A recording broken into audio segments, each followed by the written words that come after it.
So చోట బిర్యానీ తింటి మాట్లాడుకుందాం అంటే వెళ్తారు.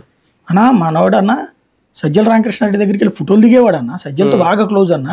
ఇప్పుడు ఇవాళ మంత్రులు ఉన్నారు, వాళ్ళ దగ్గరికి వెళ్ళరు వీళ్ళందరూ, ఇవాళ ఎమ్మెల్యేల దగ్గరికి పోరా, వీళ్ళందరూ తెలుగుదేశం వాళ్ళు అయిపోతారా?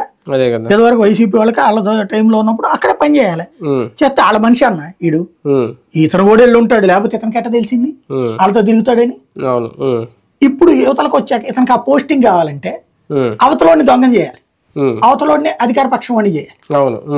లేదు ఇప్పుడు ఒక లంచం భారీగా వచ్చేటటువంటి పని ఉంది, ఆ అధికారులు భయపడుతున్నారు ఇప్పుడు. ఎందుకంటే కేసులు అధికారుల మీద పడుతున్నాయి కదా, రాజకీయ నాయకులు తప్పుకుంటున్నారు, అధికారులు జీవితకాలం ఇబ్బంది పడతారు, చివరికి వాళ్ళ పింఛన్లు గింజలు కూడా ఆగిపోతున్నాయి. అందుకని వాళ్ళు భయపడుతున్నారు.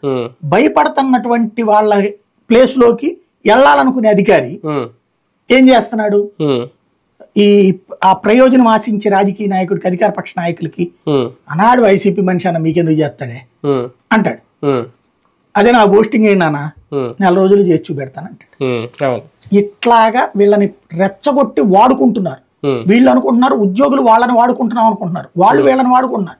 ఎవడు పని చేసేవాడు ఉంటే ఆడికి కావాలి, అంతే కదా.